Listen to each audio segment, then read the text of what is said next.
Olá! Estamos aqui para mais um Filosofia em 12 Minutos e hoje vamos falar sobre ética ambiental e as lições do Covid-19. A ética pressupõe a relação eu, outro e mundo. Pressupõe uma alteridade.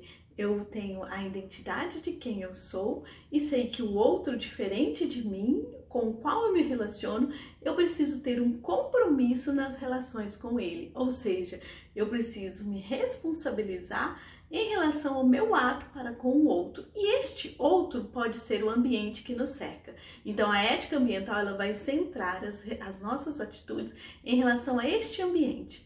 Esse ambiente ele é composto de elementos naturais, elementos artificiais que o homem criou a partir dos naturais e os elementos culturais, que são os significados que nós damos às coisas. E por que não dizer também o ambiente virtual? Estes ambientes interagem entre si, de modo que o ser humano ele depende do ambiente que ele vive. Ele não pode viver sem estar em algum lugar. E então essa preocupação com a nossa relação com o ambiente é que a ética ambiental nos preconiza. A importância de saber lidar com temas relativos à água, à fauna, à flora, à poluição, ao lixo, em relação ao desenvolvimento sustentável, os transgênicos, são temas estudados pela ética ambiental. A ética ambiental tem uma relação de muita proximidade com o direito ambiental e também com a educação ambiental. Uma pessoa ela precisa ter conhecimento do que a ação dela reflete sobre o meio ambiente para que ela tenha uma postura em relação a isso.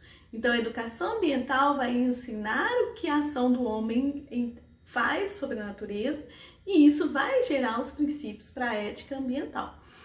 A ética ambiental, ela pressupõe valores e princípios de conduta de ação que vão nortear o direito ambiental, a legislação ambiental. Nem tudo vai ser prescrito numa lei, mas os elementos éticos, eles vão nos servir de princípios mesmo quando não haja uma lei específica em relação a um âmbito da natureza. Ou seja, a ética ambiental ela nos permite pensar valores sobre essa melhor relação do homem com o meio ambiente. Enfim, para Miguel Reale, o meio ambiente é uma invariante axiológica. O que seria isso? Um valor que é em si mesmo e que não pode ser alienado. Ou seja, o meio ambiente ele tem um valor intrínseco. Não dá para eu dizer assim que não vou pensar nisso ou que não é importante. É um valor vital ao ser humano. Se nós não preservarmos o ambiente que nós vivemos hoje, nós corremos o risco de extinção em massa, corremos o risco do fim de todos os recursos naturais, corremos o risco de não dar o direito à vida às gerações futuras. Então, o direito das gerações futuras também é um tema da ética ambiental. Todos esses elementos são estudados pela ética ambiental. Essas são as relações que ela preconiza. Enfim, no vídeo História das Coisas, nós vimos a professora de História nos alertando em 2007 sobre a relação de produção que existe desde a extração do elemento da natureza até o fim daquele produto, o descarte daquele produto. E ela diz que a cadeia produtiva como nós temos hoje, ela foi criada e pensada por seres humanos. E nós, seres humanos, podemos repensar um outro modo de relação com a natureza, um outro modelo econômico, uma economia mais solidária, uma economia que valorize os sistemas locais, uma economia que utilize energia renovável, que seja um ciclo fechado, ou seja, que aquele resíduo que for descartado, ou aquilo que for descartado, de alguma forma, possa ser reutilizado ou retornável, que haja uma química verde, uma sustentabilidade, uma equidade nas relações entre as pessoas, que tenha zero de resíduos, né? Então é possível, né, você ter um tipo de produção diferente. É possível criarmos e pensarmos tipos de produção diferente. A própria Greta Thunberg uma ativista de 16 anos, na Conferência do Clima no ano passado, já falava da importância da nossa geração, pensando na geração dela daqui a 10 anos, né, mudar o estilo de relação com o ambiente. Ela já falava para pararmos de utilizar combustíveis fósseis. Ela falava sobre a possibilidade de reduzir mais de 50% da poluição do ar em 10 anos. E ela foi muito criticada pelos economistas quando ela disse isso, como se fosse impossível de acontecer. E com o advento do coronavírus, foi percebido via satélite a redução de 50% da poluição do ar. Mesmo na China, onde as atividades estão retornando, ainda o ar está 20% menos poluído. Bom, isso momentaneamente tem um significado importante, de uma possibilidade para refletirmos sobre a nossa ação sobre o meio ambiente. É claro que essa redução não tem um efeito permanente, até porque os próprios economistas vão dizer de novo que essa redução teve um prejuízo enorme. Mas enfim, mesmo com tantos prejuízos, e o maior dos prejuízos, as vidas que nós perdemos durante esse período, as quais não vão voltar, e para as quais nós oferecemos um minuto de silêncio e solidariedade às famílias, o que nós podemos aprender para as gerações futuras a partir de tudo que aconteceu?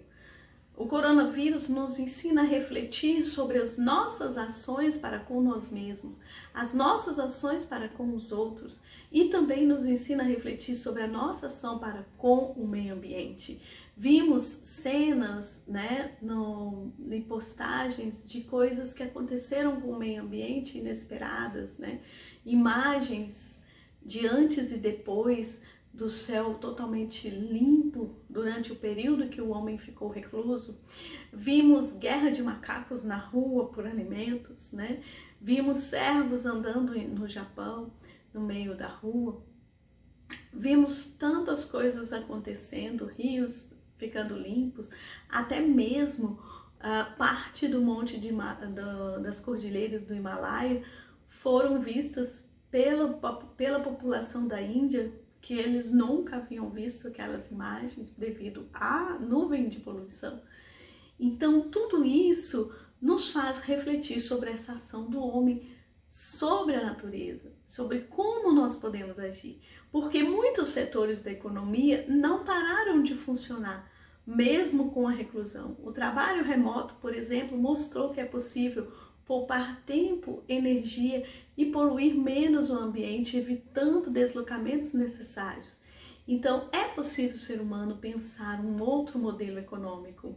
Nós, enquanto indivíduos reclusos em nossos lares, percebemos também que podemos viver bem com bem menos, que talvez consumimos muitas coisas as quais não vamos usar, que muitas vezes vamos neste hiperconsumismo apenas gerando um tipo de ação, né?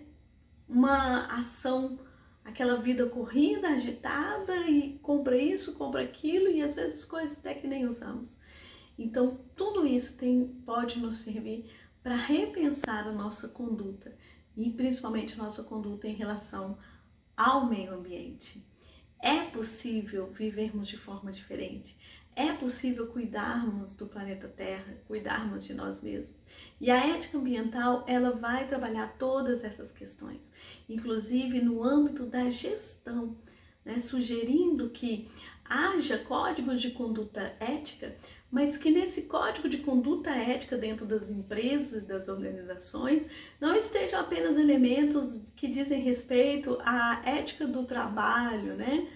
As relações do homem com ele mesmo, mas também a possibilidade de termos uma eficiência energética, um consumo inteligente, que a própria empresa se organize de forma a produzir o menor número de resíduos e a ter uma relação diferente com o meio ambiente. Então, tudo isso nós consideramos que é possível ser feito. Tudo isso é possível porque somos seres humanos que usufruímos do planeta. Nós, seres humanos, moramos na Terra. Quantos animais, né, ficaram órfãos durante esse período, né, da reclusão do ser humano? Quantos animais se alimentavam nas praças, né? Quantos pequenos animais ficaram sem alimento? Então, muitas vezes o ser humano se concentra só nele mesmo e de forma individualista e antropocêntrica age sobre o mundo sem perceber as consequências das suas ações. O que a ética ambiental está nos chamando a refletir é exatamente sobre isso, sobre como podemos viver melhor uns com os outros dentro do ambiente que nos cerca. Como que esse ambiente pode favorecer relações saudáveis, pode favorecer a vida, porque a vida se torna, então, nesse contexto da ética ambiental, um princípio inalienável, algo que eu não posso dispor, porque é a vida que nos move para a própria vida. E nós dependemos desse ambiente para viver.